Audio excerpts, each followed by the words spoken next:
mind, I would love to introduce our beautiful speaker today, our facilitator for today.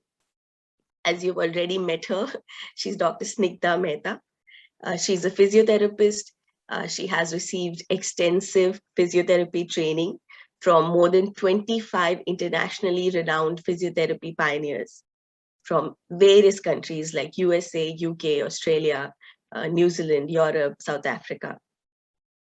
Her specializations include orthopedic physiotherapy, sports injuries, performance enhancement in sports, physiotherapy in women's health and reproductive health.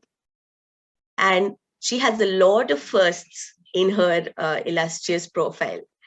She is the first physiotherapist in India to be certified by American Physical Therapy Association, Academy of Pelvic Physical Therapy, for various courses dealing with high-risk pregnancy, physiotherapy techniques for easier labor, pregnant athletes, nerve injuries during delivery, and so many others. She was the first physiotherapist to be invited by American Physical Therapy Association to be a faculty for their course in India. She was the first to be offered scholarship for 2 advanced levels in pelvic health by American Physical Therapy Association, first to be invited to write on American Physical Therapy Association website, and so many thousands of her patients are all over the world. So it's a global family. And I, with a lot of warmth and a lot of love, I would like to welcome her today as she mentors so many physiotherapists from countries all across. I would love for her to mentor all of you, all of our participants, including our team as well, and to just share the information and the knowledge and the guidance that she can provide to all of us in terms of how to look at lifestyle and implications of reproductive health, physical health, in terms of making our relationships more beautiful. So with that official introduction, I would now hand it over to you, Dr. Snigdha. And yeah, a warm hug and a very warm welcome again. Thank you. Thank you so much, Shashi, for that wonderful introduction. Very kind of you. And thank you, Abhirami, for coordinating this whole event. It's my proud privilege to be here in front of so many youngsters, so many enthusiastic youngsters. So thank you so much for having me today. You can always ask me any number of questions. This should not be an a session where I have a monologue and then you go away home today without the questions answered. Sometimes I don't know what goes on in your mind.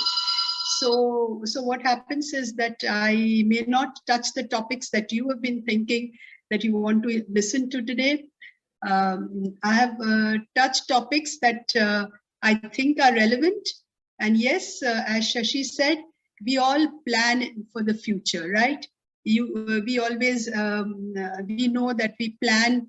When we plan, we do whatever task at hand much better than when we try to do a haphazard journey. So yes, planning. And I would say thank you so much for Heartfulness, because they are the unique organization who teaches you and mentors you for such a journey.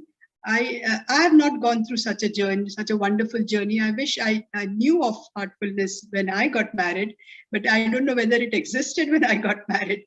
So, so yes, they are holding your hand and guiding you, and yes, so therefore I am extremely grateful to such a lovely institution that you all and I am part of.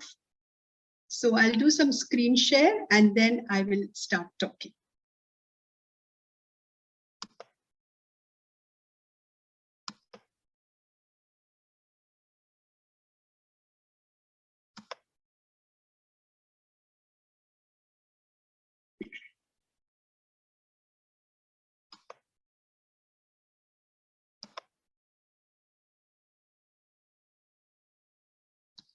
Okay, yeah, so today's topic is lifestyle and its implications on reproductive health.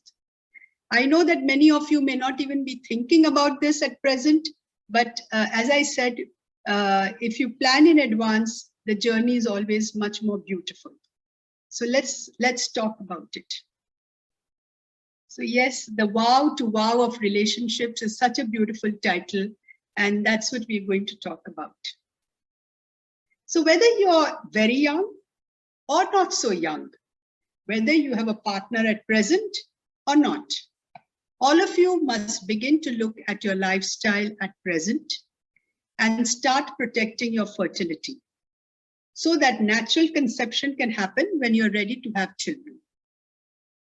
When a woman has trouble getting pregnant naturally, the problem lies 50% of the time with men and 50% of the time with women. And this I'm particularly mentioning because in our traditional families, if a woman does not conceive, they always blame it most of the time to women.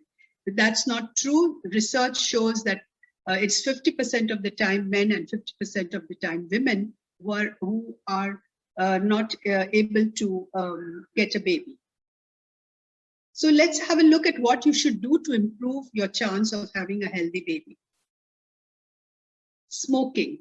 We all know that smoking is injurious to health, but as far as fertility is concerned, young men can produce sperms every day, but smoking decreases the sperm quality, the number of sperms that you produce, the motility or the movement of the sperms. If the sperms don't move fast enough, they will not go to the right egg and its ability to fertilize egg. And it also increases the number of abnormally shaped sperms. And hence smoking is a no-no. And when women smoke, it speeds up the rate at which she loses her eggs. Unfortunately, once the egg dies, we cannot regenerate the egg. And menopause occurs 1 to 4 years earlier in women who are smokers compared to non-smokers. So smoking is not to be done from today onwards, I hope. As compared to non-smokers, female smokers need more ovary stimulating medications during IVF. Everybody has heard of IVF. So if you are a smoker, then it's even more problem. They have fewer eggs at retrieval time when the retrieval time comes for the eggs, and have 30% lower pregnancy rates.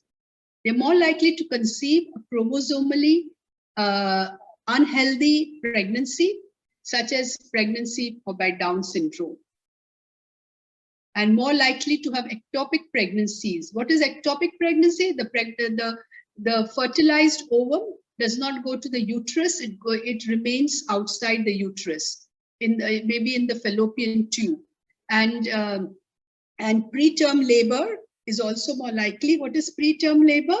Preterm labor is before you finish your 40 weeks, you deliver, and therefore chances of your baby's health is always in danger. Because smoking damages the genetic material in the eggs and in the sperms, miscarriage, we all know what's that.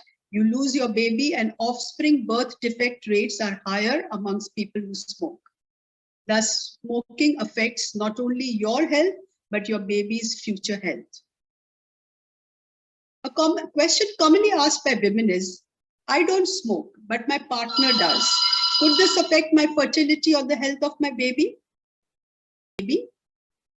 Unfortunately, women exposed to secondhand smoke suffer all the defects and health risks that I mentioned just now. So it is important for both the partners not to smoke. But if you stop smoking, there is good news. So you used to smoke in the past and now you stop smoking. I heartily congratulate you, because I believe that smoking is one of the most difficult things to stop, but your chances of improving fertility are very high, and you can have a healthy pregnancy. So it's a good, it doesn't matter if you didn't smoke in the past, but now if you stop smoking, you have a much better chance. If you stop smoking, females can improve their fertility, and the rate at which they lose the eggs decreases. For males, since the complete cycle of sperm production maturation takes about 64 days, if men want to protect their sperms, they must stop smoking months before the day of conception, because it takes 64 days. So the rate of pregnancy complication due to smoking decreases the longer a person has not smoked. So if you are planning in advance, this is a good thing to do. And that is why I'm talking of that today, and not after you've already decided to have a family and then you said, okay, now let me stop smoking. But if you decide that in future you want to have a family, you should stop smoking now. What about caffeine? We all know that caffeine is a stimulant, and it is not only found in coffee, but also in black and green tea. A lot of people drink green tea nowadays, and they think, whoa, wow, this is the elixir. This is the done thing nowadays. But yes, green tea also has caffeine, and energy drinks, some soft drinks, chocolates, all of them have caffeine. And high doses of caffeine might affect the quality of your sperms, and also a woman's fertility, and she may have an increased risk of miscarriage and may affect her baby. So to be on the safe side, it is recommended that both men and women limit the daily caffeine intake to a maximum of 200 milligrams per day, approximately 2 small cups of coffee. If the female partner is pregnant or trying to conceive, both of you should stop. Alcohol. Is it true that a woman should stop drinking alcohol when she's pregnant? But until then, there's no reason to stop. Is that true? The fact is that drinking alcohol increases the time it takes to get pregnant and reduces the chances of having a healthy baby. For women who are pregnant or planning pregnancy, not to drink at all, alcohol at all, is the safest option. So if you are planning to get pregnant, you have to stop drinking alcohol completely. For men, heavy drinking can cause impotence, reduce the sex drive and their sexual performance, and affect the quality of the sperm. What about oral health? We think oral health, what's there? Okay, I have a little cavity, I have a little bleeding in my gums. Does it matter? Does that matter? Does it affect fertility? Well, bleeding when brushing teeth or swelling of the gums are signs of gum disease. You should not get any bleeding. If gum disease is not treated, it can lead to periodontitis. This is when a pocket forms between the tooth and the gums and bacteria grow and there is inflammation. During pregnancy, it is very common for a lot of women to start getting bleeding gums. And so it is extremely important for her to visit the dentist as a prevention before her bleeding starts in the gums. But also if it has already started, she must again go to the dentist for a checkup and for cleaning. Infections and inflammations, the mouth have a lot of increase in the risk of developing preeclampsia. What is preeclampsia? That means the blood pressure of the woman who is pregnant goes up. The baby is in danger, the mother is in danger, and therefore we do not want any of these things to happen just because of bad oral health. Even bad oral health can cause a premature birth of a baby, and having a baby that's lower than normal birth weight can also happen because of bad oral health. So oral health is extremely important as alcohol, not drinking alcohol, not smoking, not taking too much caffeine. And we don't think that it's so important. But the good news is you can avoid gum disease by visiting a dentist regularly, by avoiding smoking. Smoking also harms the teeth. Brushing teeth and gums twice a day with fluoride toothpaste and protect the enamel of your teeth. Flossing regularly. A lot of women and men brush their teeth, as I said, twice a day at least, but they do not floss. Floss is equally important for a good oral health. And of course, eating a healthy, balanced diet of fresh fruits, vegetables, whole grains, and fish, for those who eat fish. As we all know, saturated fats, sugary foods and drinks are a no-no. When trying for a baby, sex can be unfortunately become a chore and a mission rather than a pleasure. If you do use a lubricant, choose one that's recommended by your gynecologist. And I specifically mention this because a lot of problems arise by using the wrong lubricant, and a lot of infections can occur. So always consult your gynecologist and then use the lubricant. Chemicals in our environment. We all know that such bad chemicals exist in our environment, and in our everyday lives, we encounter many different such chemicals through the products we use, the food we eat, and the air we breathe. Studies show that these endocrine disruptive chemicals can reduce the quality of sperms and eggs and decrease the chances of conception. So what can you do to avoid endocrine disruptive chemicals? We should wash our fruits and vegetables thoroughly every day. Eat fewer processed, canned, and prepackaged foods because they all have preservatives and which increase the shelf life, but really not good for us. Drink from glass rather than soft plastic bottles. Sometimes we reuse our plastic bottles, our Bisleri bottles, we reuse them. Not a good idea. If you have to use a Bisleri bottle, then please throw it away once you finish drinking. And of course, glass is non-reactive, so it is one of the best materials to drink your water in. Eat food in a china or glass bowl in a microwave, not in plastic containers. Avoid air fresheners, heavily perfumed products as much as possible. Open windows to bring fresh air into our room. Many of us are cooped up in AC all the time, and we're really not exposed to fresh air. It is very important to have fresh air in our house. Avoid pesticides in your garden or for your plants. Avoid using too much of detergents and hand sanitizer and cleaning products. When the COVID hit us last year, many of us went overboard with using hand sanitizer and all these, cleaning agents, and doctors used to clean the tables so many times a day and constantly use hand sanitizers. They all have chemicals. They could be endocrine disruptive chemicals. So do not use it. Simple thing we always say, wash your hands with soap if you need to. For example, when we see our patients, we wash our hands with soap. That's good enough. We don't need to all the time keep using hand sanitizers. Unless you're traveling and you have to use, so then it's fine, but use less. All our skincare products, shampoos, conditioners, colorings, body washes, that have parabens, and you must look up for whether it has parabens or not. So what is parabens? It's a group of synthetic chemicals that are preservatives, so that there's no growth of bacteria or fungus, and which increases the shelf life. Parabens usually show up on products ingredients list, so please check that before you use shampoos, face creams, etc. What are the health concerns? They are endocrine disruption.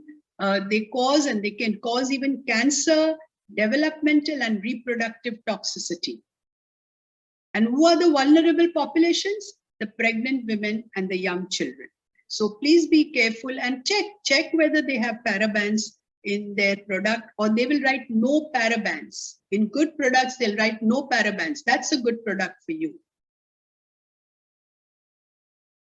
I assume that none of you use recreational drugs. They are, of course, harmful. They reduce the chance of pregnancy and have a healthy baby. So go for hugs, not drugs. Complementary alternative medicines in order to conceive can be good, but not sure. They can even harm you. So acupressure, acupuncture, herbal medicines, homeopathic medicines, massage, reflexology may all improve your well-being, but can be tried. There's no surety of fertility. And so whenever you have a problem, Go to qualified gynecologists for fertility issues. Do not fall prey for the quacks that offer a lot of things unless you're sure that the homeopathic medicines offered are genuine and in a scientific manner, or any of the other treatment mentioned. Many of us, especially in this work from home environment, have fallen into this trap of putting the laptop on our lap and working the whole day. So we have to realize that you young men have to protect your testes, because you need a few degrees cooler testes than the rest of the body for the sperm cells not to get affected. So you should not have extremely hot baths and spas very often. Please do not keep your laptop and mobile phone on your lap. And of course, being a healthy weight and avoid becoming overweight is also important, not to collect too much heat into your body. Wearing loose-fitting undergarments and trousers is also important when you're working the whole day as far as possible. And the good news again is that testes can start producing sperms again once the scrotal temperature stays at its normal lower level, but it may take a few months. Many of you play games, and this is, I'm talking to my men in the audience. So we have to protect ourselves, okay? So being hit or kicked in the testes can damage your fertility. So do not forget to wear protection while playing a sport. Anabolic steroids, a lot of men are nowadays consuming and using anabolic steroids to increase muscle mass. Everybody wants to look like Hrithik Roshan and Salman Khan. But it seriously affects the production of sperm and can have many side effects. I know there's a lecture on circadian rhythm and sleep, so I will just mention that sleep is very important.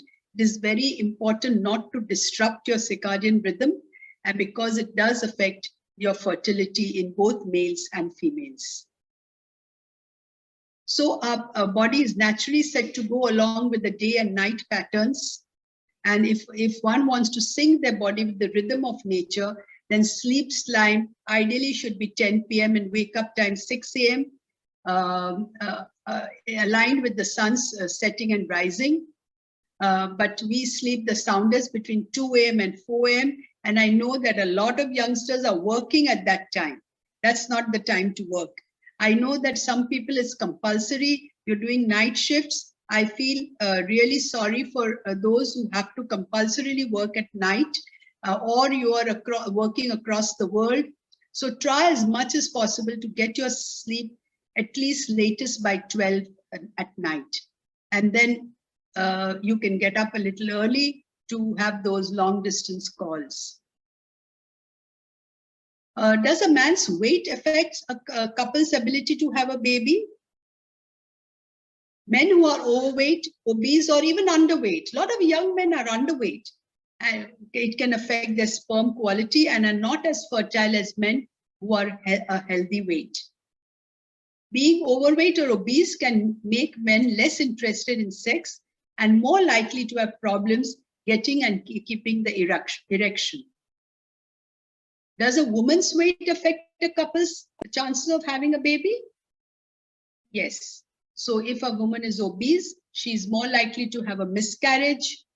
Her blood pressure can go up, and especially during pregnancy, that could lead to preeclampsia and a danger to her and her baby's health. And gestational diabetes. She may also be more chance of getting recurrent infections, blood clotting disorders, and she may need a lot of medical intervention to bring on the labor, because labor doesn't come naturally to very obese women. And she may need a C-section and not be able to have a natural delivery. The baby may be born prematurely if she is obese. And the baby may die also if everything is not okay with her health. So, and also it's about the babies. So babies born to women who are obese are more likely to have babies that are larger than normal in weight. The fat babies do look cute, but they are not the healthiest ones. They may need intensive care after birth, have a birth defect, become obese adults, have health problems in childhood and later in life.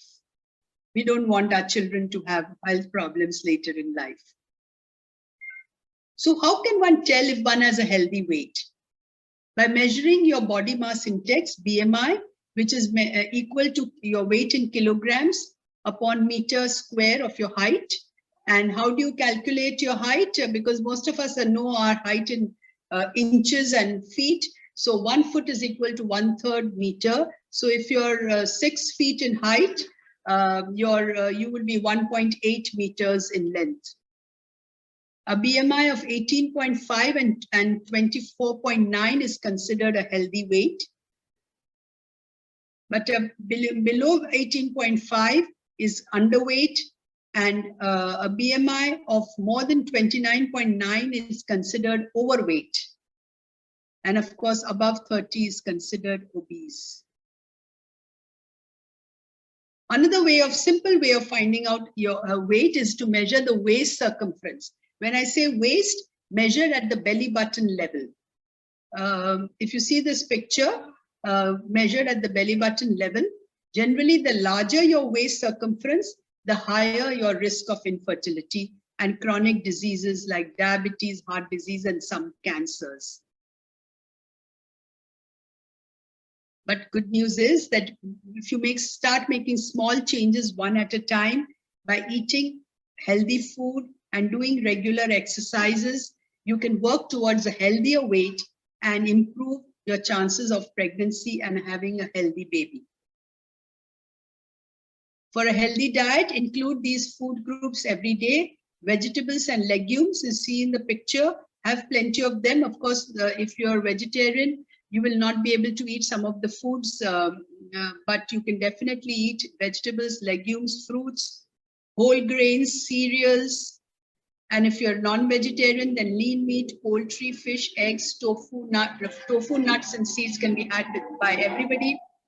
And of course, milk, cheese, yogurt, or alternatives. If you're vegan, then you may not have milk products and you have other soya milk, etc.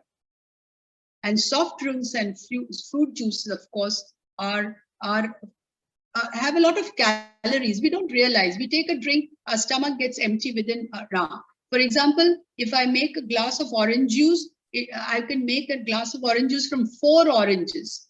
Now, at a time, we never sit and have 4 oranges. But a glass of orange juice, we can have without sugar, we can have, and after half an hour, our stomach is empty. That's why if you have such juices often, and I'm talking of the simplest, healthiest fruit juice.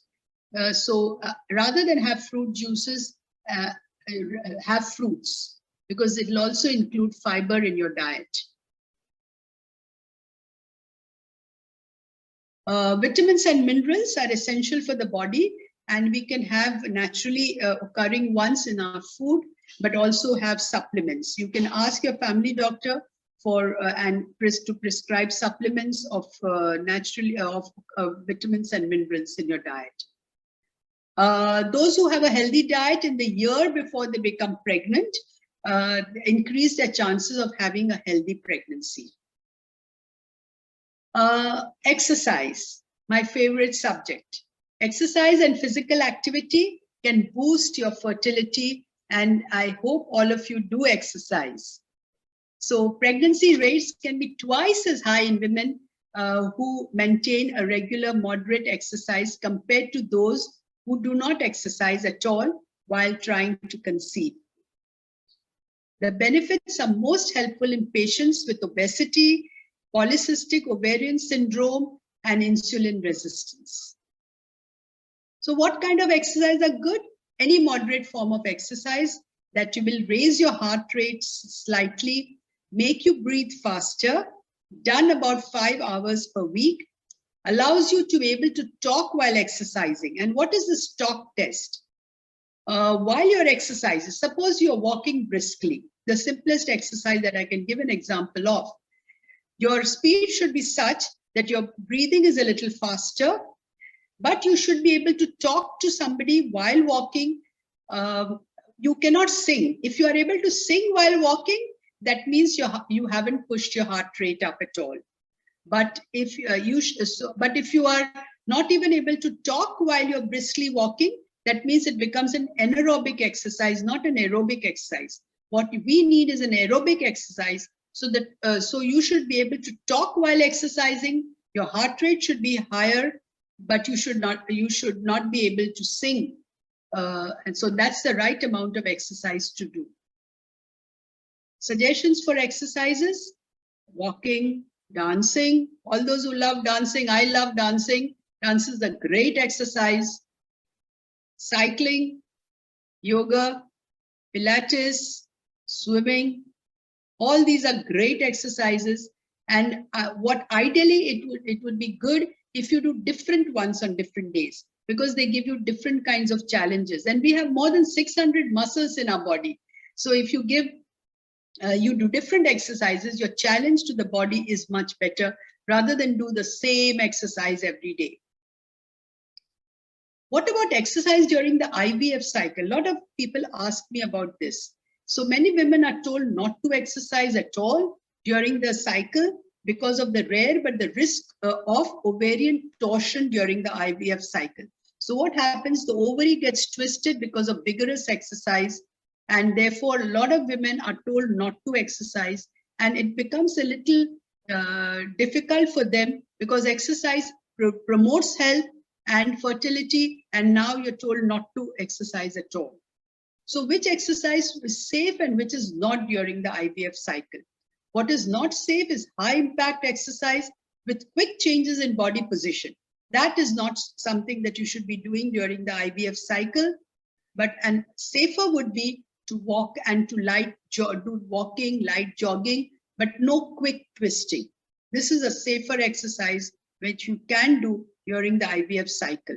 Swimming, but no flip turns at the end of the lane. Fast turns, like we do when we have a race in swimming.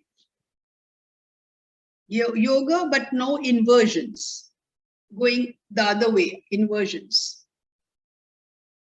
Yes, exercise is very empowering, and therefore exercise has many benefits, and all those who wish to in future become pregnant must do regular exercises, and exercise should be continued even after pregnancy in consultation with a women's health physiotherapist, and you will feel much fitter and mentally much calmer if you do these exercises during your pregnancy also. Moderate exercise can be very empowering, and it reduces the stress of infertility if you're not able to conceive. And exercise, because exercise is a stress buster, releases good chemicals into our bloodstream.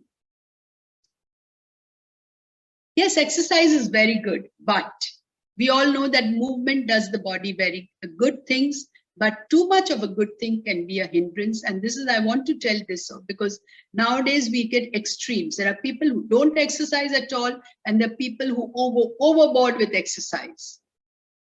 So effect of vigorous exercise in females. Studies in female athletes with high levels of vigorous exercise show that they can have a negative impact on menstrual cycles, ovulation, and on fertility. So I would not recommend vigorous exercise if you in future planning a baby. And what is the effect of vigorous exercise on males? I know that beefy biceps and six packs are considered, these men are considered the icon of fitness, but exercises that produce excessive heat to the male body can hamper their fertility and actually lower the sperm count. So much of exercises.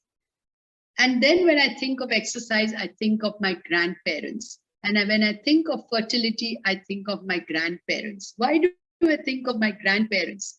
because they had 10 children. God bless them.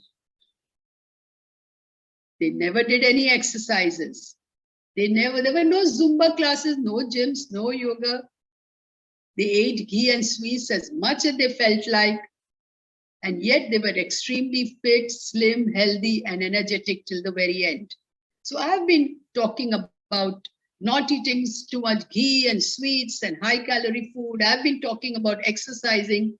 And here are my grandparents who had 10 children. Obviously, they are fertile, and yet they had no problem at all. So why do you think this was true? Would anybody like to share? We can take a break. And would anybody like to unmute themselves and say, why do you think that my grandparents, and we all have grandparents and great-grandparents who had lots of children, and they never exercised like we talk about exercise. They ate what they wanted to, the laddus and the sweets and everything, and yet they managed so well and they were so fit. Would anybody like to tell me, unmute themselves and tell me? Doesn't matter. It's not a test, or it's doesn't matter if your answer is wrong. So I just want you all to get involved. I can't see all of you at the same time. Some of you may be sleeping. I hope not. Yes, Akanksha, you want to say something? Yes, dear. Question about the grandparents, why they were. What we face is that the scenario has quite changed from their time to our time. Yes. They were more into the agricultural part, especially in Indian context. Sorry, I missed that. What did you say? They were into? More into the agricultural part, and coming to the women, their machines, means the utensils the equipments which they use were more like the chakki, hand grinding chakki, than all the stone thing. And what we call as an antique nowadays, that were their lifestyle, which were also means the stone thing, what they used to, that silvatta, khilata, what we call it as. So that actually required a lot of energy. They were having more strength when they used to do it. And nowadays it's more of electrical thing, which I personally don't absolutely. like. Yeah. Absolutely. So, yes. And they were more into the quality of life rather than standard of living, what we are living today. Yeah, right, so the right. quality of life of them, their side was more, they were more not into this not eating ghee stuff. I still remember, it means ghee to wo dal ke. They used to drink a lot of ghee. Means eat a lot of ghee, and even in dal, chapatis, everything. And but now, even our youngsters not more than 2 spoons we are going to have ghee. So this is also wrong, which we feel. But the thing is, no one is guiding to this generation properly. Now, slowly things are changing. Now, even we are going to shift more into the natural and Ayurvedic part, leaving behind. So, and also what I have observed, sister, there was not in my family especially, there was not a thing that we are taking small meals at the time. We were having 2 times a nice meal, a proper healthy meal. So this is what I have observed. So right, you're absolutely right, Akanksha. Yeah, and thanks so much for your input. Anybody else wants to share anything? There are a few responses in the chat. Santnam, Soumya, and Sarvana Pandi. I'm not able to see the chat. Yeah, that's all right. So I can read them out for you. You can tell me what the response is. Yes. So, unless I stop share, I'll stop share, then I can see, but you can tell me. Yeah, both ways are fine. So I'll read them out for you. And in case any of you would like to read them out yourself, or you want to say, that will be really nice, because that will be great. Is really good. So if you're not shy and you're fine, then I would like you to speak yourself, like Akanksha did. That will be really nice. I would like to see you and chat with you. Yes. Santnam, are you Are Yeah. you able to unmute yourself? Yeah, go ahead. Yeah. So I think what I wrote was that in those days, there were not as many chemicals in our day-to-day use, like endocrine disrupting chemicals weren't as much. Right. And as well as our grandparents didn't eat as much processed food as we do. Right. So that's what I Right. wrote. That's it. Right. Yes. Yes. So you talking of the endocrine disruptive chemicals that were there? Absolutely right. Perfectly right. Anybody else wants to say anything else? Yeah. Hello, ma'am. Soumya? Yes. Yeah, Ravi, go ahead. Yeah. Yes, Yeah. sir. I mean, maybe they are more. I mean, they are more less. I mean, they are less stress. I mean, people nowadays we feel more stress in every part of our life, but at that time, yeah, they were more. Maybe one of the point. Yes. Yeah. Right. I think the stresses were very different in those days. I know my grandmother had a lot of different kind of stresses. Like this is, of course, this is my mummy has told me about it. That they used to go for the freedom struggle, and the kind of stresses that they went to, the jail, and were different. So yes, I think stress is part of life. It's just that the kind of stresses keep changing with every generation. That is what I feel. Yes, but the kind of stresses that are there nowadays were not there for sure in those days. Anybody else? Sister, the scale of stress has decreased nowadays. Yeah, right. The mental capability of those times were much more, and now people, थोड़ी सी बात पे they call that is it depression हो गया? There's for no reason. So the ability, the mental strength has also decreased. Right. Yeah. Yeah. Okay. Thanks so much for everybody. I think everybody is absolutely right in what they said. And I will now go ahead with my presentation. Thank you so much. So yes, the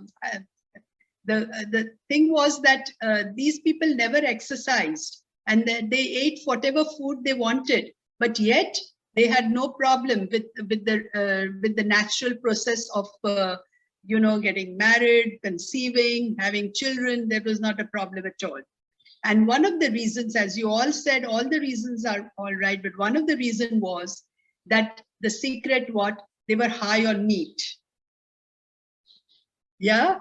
And what is meat? Yes. So my grandmother and my grandfather were high on meat. And what is this meat? So non-exercise activity thermogenesis. Or the calories that you burn with normal daily activities. As Akanksha said, that all these gadgets have made our life more comfortable, but and also has decreased our need. So basically, need is the energy spent in any physical activity other than exercise. It's a non-exercise activity, like climbing stairs, walking, cooking, cleaning, sitting on floor and getting up hundreds of times in a day. All these activities are non-exercise activity, which they all did in plenty. So, the thermogenic process in our body can be classified as one of the following: exercise-induced thermogenesis, non-exercise activity thermogenesis, which is the NEAT, and diet-induced thermogenesis. All three are very important, and we should have all three.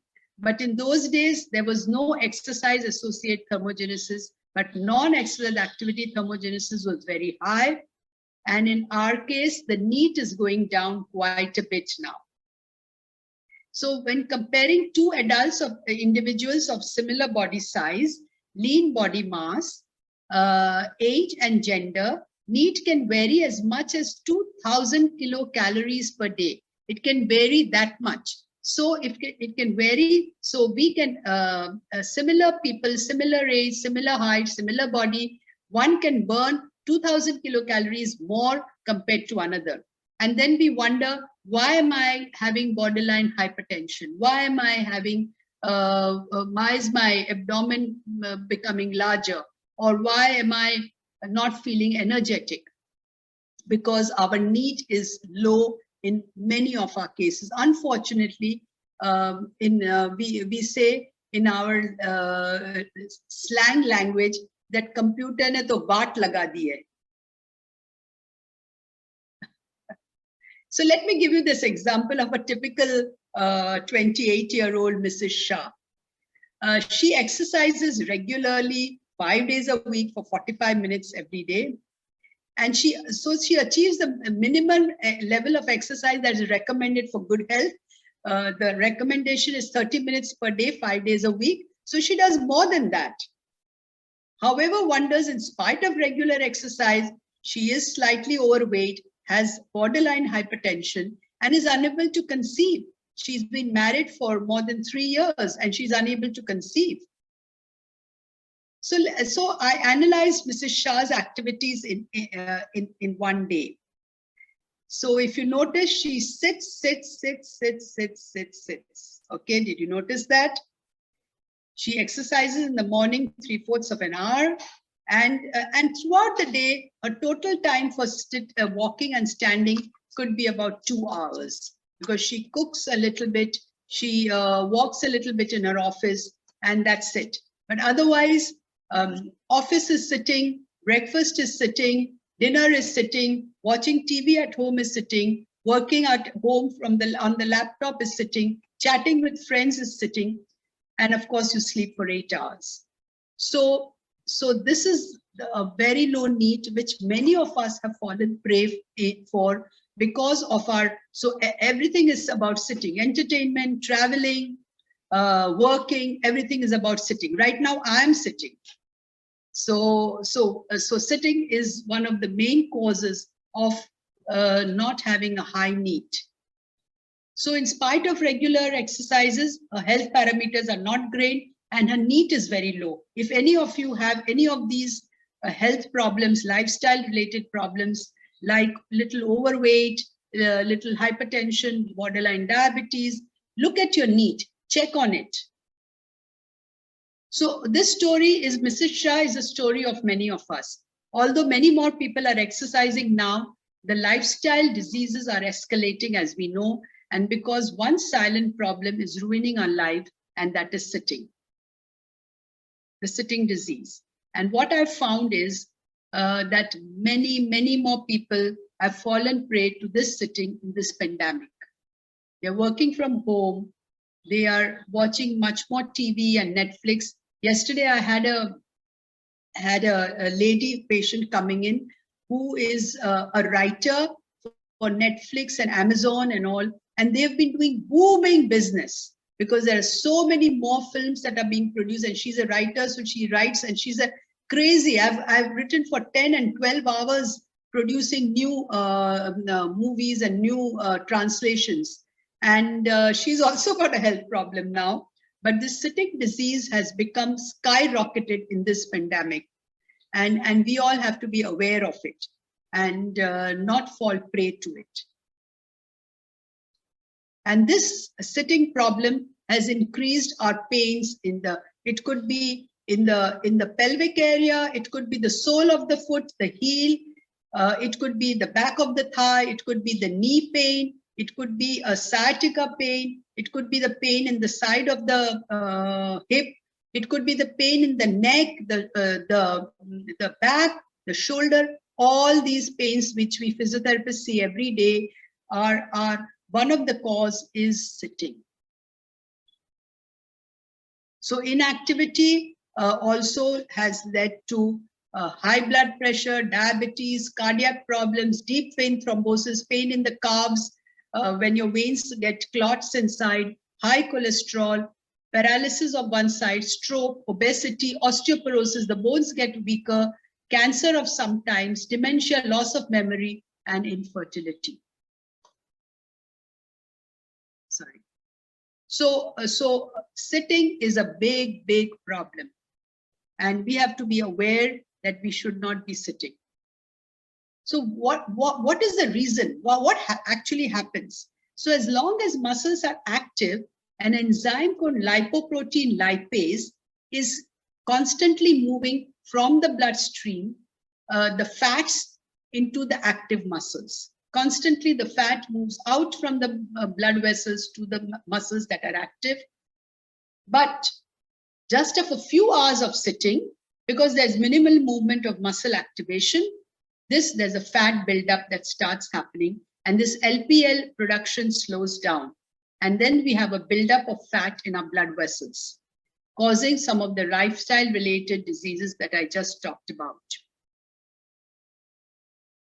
Unfortunately, the sitting disease cannot be detected on X-ray, MRI, ultrasonography, blood test, and we become aware of it only after it has already caused some damage to our body and to our health. That is why it is a hidden danger.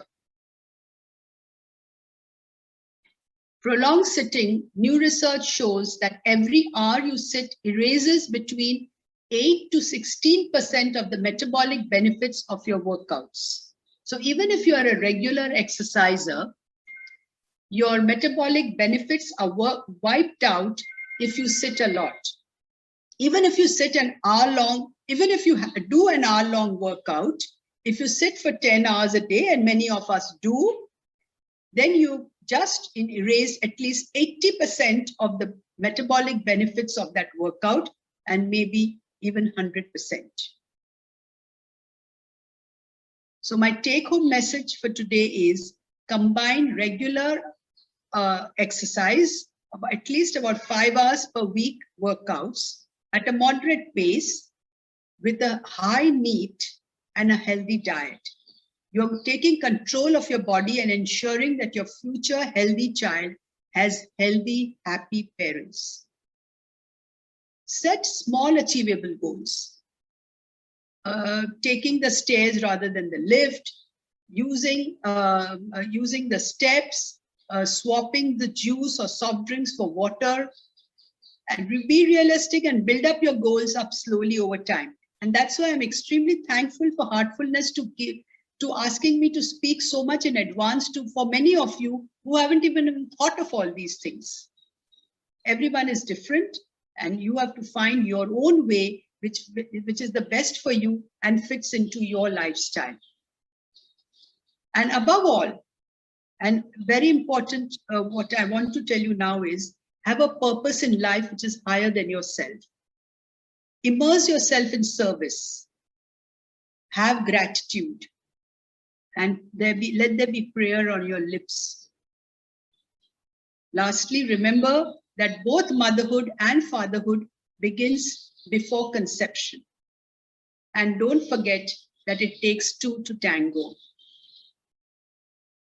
Thank you so much to all the lovely people listening to me and to Heartfulness. And thank you, special thank you to Abhirami and Shashi, and to all of you for the patient hearing. Thank you so much, Dr. Snigdha. It's an honor and a privilege to have you here with us today. Heartfulness is really honored to have this association with you, and we look forward to having so many future sessions with you. I see that Dr. Snehal is also here. Would you like to say something? I see you smiling a lot. Hello, hi. Hello. I joined in the last leg of your Okay. session at 6, and I was in the clinic, so I rushed and I got ready. Yeah. Okay. Thank you. Thank you so much. I leave it to the participants if they want to ask Dr. Snigdha any questions. Yeah. Yes. So I'm seeing on the chat now that I'm 24 and doing jump ropes regularly. Sorry, I just need to.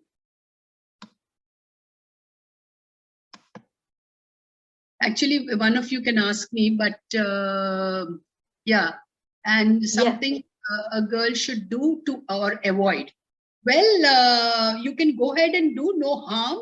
As I said, that if you are able to talk while you jump, the talking test I talked about, it's fine if you do that. It's not such a vigorous exercise, and how much you do. So it depends on that too. If you go overboard and jump and jump and jump, then it's different. But otherwise, yeah, it's a good exercise, no problem. But try and do other kind of exercises too. Don't do just one kind of exercise. Then there's somebody with organic food. I don't know what the So question. this was for your question, which was earlier, like our okay. grandparents, what was Okay. different. So So I these think were a few fine. responses to that. Fine. That's it, right? Nobody else has Yeah. asked any question. Okay. Would anybody want to ask something? You can unmute yourself. You can raise your hand. Feel free to. Yeah. I see Akanksha's hand raised. Yeah. Go ahead, Akanksha. So there's a question that we have heard that after C-section and normal delivery, there's a huge difference. Sorry, I'm not getting you. Your voice is not very clear. Yeah, is it audible? Can everybody put on their video if possible? I would love to see everybody. Yeah. Yes, Akanksha, Yes, go ahead. please. My question is like when we after delivery, that C-section and normal delivery. So how this impacts on women's body, which should be more preferable? Obviously, we know that normal, and but what are the things we should change from our daily routine lifestyle when there is a C-section or when there is a normal delivery? First of all, a normal delivery, the microbiota that are there in our vagina and in our uterus are inherited by the baby. So a normal delivery, the baby's chances of immunity are much better than compared to a C-section. I didn't understand any other part of the question. Did you ask me? Means there are few things which change, like obesity, we call it कि operation के बाद ज़्यादा मोटी हो गई. We usually say that. So what are the things we should? Is it audible, ma'am? No, not very clear. She's saying post-delivery, people say that you have become fat. So not post. See, after C-section majorly. After C-section. Yeah. You become fat. So means what lifestyle should be taken after the C-section? Yeah. Which we can. So what can be done to avoid these things that happen after C-section? What can you do to avoid a C-section? This is also a nice question. We have, yeah. Okay. So there are a lot of exercises which I teach my pregnant women to help them have a normal delivery.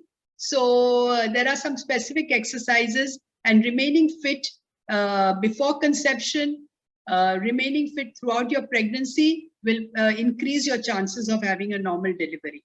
But yes, at the last minute, if the baby's head gets stuck or, a lot of other things can happen, then of course you will end up with a C-section, which is safer. C-section has saved many lives of mothers and babies. But also, if you have the first choice, then normal delivery is better. Thank you, sister. Okay.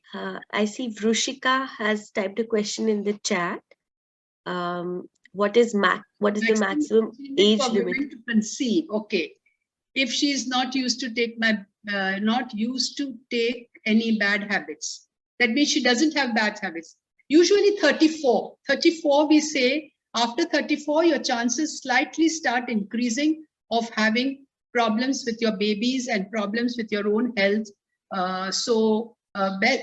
It's better that you have your babies before the age of 34. Of course, now a lot of people are having babies even at a later age. If you plan that, like if you're a career woman and you really don't want to have babies early, then you can freeze your eggs. So that's one option. And also there are now many tests available, advanced level tests for checking after you become pregnant after the age of 34. These tests would indicate whether your baby inside you is normal or not. And you can go through those tests and find out if your baby is perfectly healthy, then no problem, go ahead with your pregnancy. Otherwise, you may have to terminate the pregnancy. So these tests that have come out now are very good.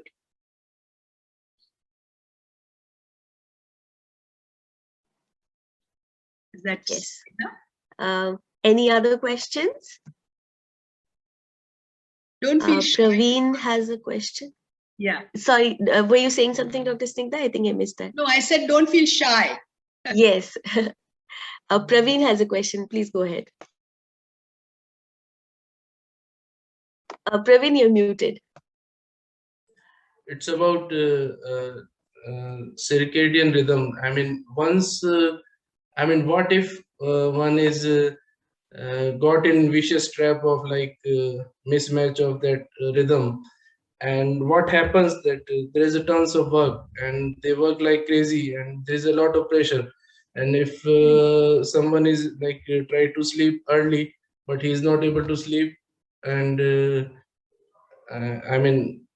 I feel like if we try to, bring that thing to normal, we waste a lot of time. And what happens? The work pile up, like of one day of work is piled up for another 2 days, and so is there any? So Praveen, way? you are saying that you want to decrease your number of hours of sleep? No. I want to sleep on time and I want to wake up on time, but now I'm working from home, so the timings are like very Yes, not in sync.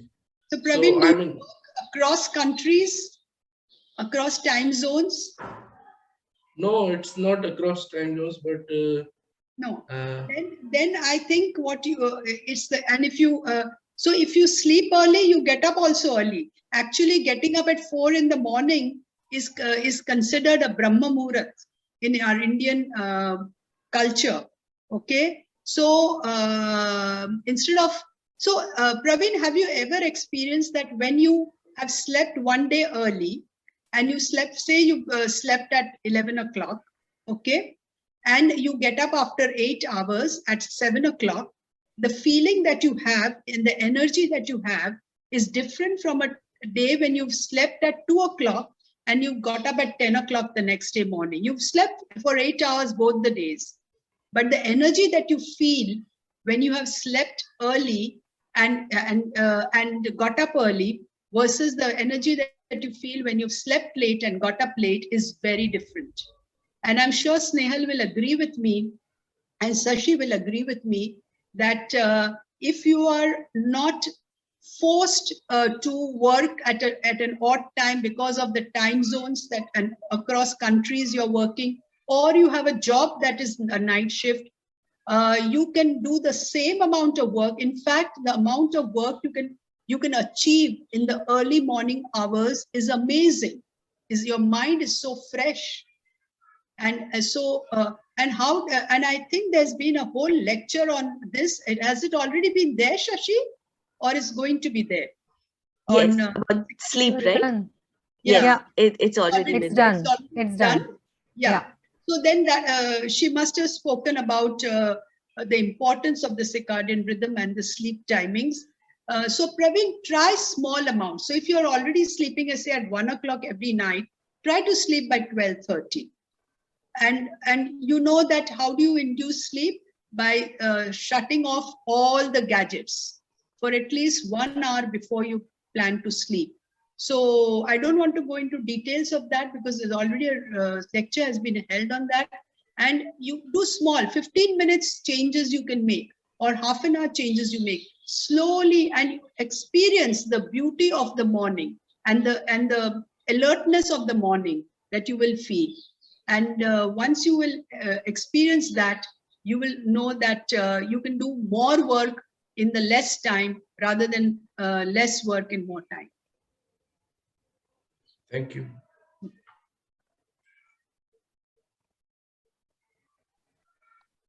Okay. Any more questions or comments? Yeah, anybody has any comments? Did you expect this today, or you expected something else? Were you like, whoa, what is all this? Yeah. Okay. So, Dr. Snigdha, if it's okay with you, maybe we can share your email address with all of them. Yeah, sure. If they want to reach out with any queries, maybe they can do that, because many times there are some things that that are sensitive and you want to ask correct. personally. Yeah, absolutely. So yes, shall I announce it? The email? We'll send it to them on an email when we Okay. send them the You know feedback my form and email. everything. Yeah, yeah, fine. Yes. Do that. Yes. And if I can request everyone to switch on your cameras just for a few minutes, if your bandwidth allows, we'll take a screenshot, which is a tradition now. And we want to extend a very big thank you and a lot of gratitude, very heartfelt gratitude that you shared all this information with us and your lovely smile with us. And these are things that we kind of, I think, realize later that yes, this is Yes. important, and Right. it's Correct. always good to have more information and more knowledge, because information is power. So then you can make the right decisions for you personally. The same decision may not be the right one for everyone. So Yeah. yes, a big thank you. Thank you,